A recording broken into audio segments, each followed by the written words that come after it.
बोर्डाच्या परीक्षेचे पेपर तपासण्याचं काम सध्या सुरू आहे। यावेळी अनेक उत्तरपत्रिकांमध्ये विद्यार्थ्यांनी बरोबर उत्तराऐवजी चुकीच्या गोष्टी लिहिल्यात। उत्तरपत्रिकांचे फोटो सोशल मीडियावर जोरदार व्हायरल होत आहेत। कोणी उत्तरपत्रिकेमध्ये प्रेमाचे शब्द लिहिले तर कोणी राम भजन लिहून चांगले गुण मागितलेत। उत्तरपत्रिकांचे फोटो पाहून सर्वांनाच आश्चर्याचा मोठा धक्का बसलाय। विद्यार्थ्यांनी प्रश्नांच्या उत्तराऐवजी गाणी आणि गोष्टी लिहिल्या आहेत।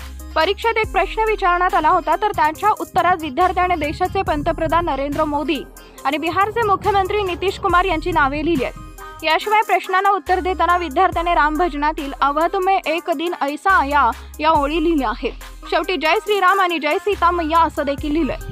बोर्डाच्या एका उत्तरपत्रिकेत विद्यार्थिनीने वडिलांच्या मृत्यूचं कारण देत फोन नंबर मागण्याचा प्रयत्न केला असून उत्तराऐवजी प्रेमळ शब्दही लिहिलेत। विद्यार्थिनीने पेपरमध्ये लिहिलंय की मी ज्योती आहे सर, कृपया माझे शब्द समजून घेण्याचा प्रयत्न करा, हे सांगणं माझ्यासाठी खूप महत्त्वाचं आहे। मला माहित आहे की तुम्ही सर्वजण माझ्या बोलण्यावर विश्वास ठेवणार नाही सर, माझ्या वडिलांचं निधन झालंय, 10 दिवस झालेत आणि मी कोणताही अभ्यास पूर्ण केलेला नाही आणि माझी तब्येत ठीक नाही, तरीही मी परीक्षा द्यायला आले। प्लीज सर मला फोन नंबर द्या, प्लीज सर, माझी प्रकृती खूप वाईट आहे। मला आशा आहे की सर तुम्हाला समजलं असेल।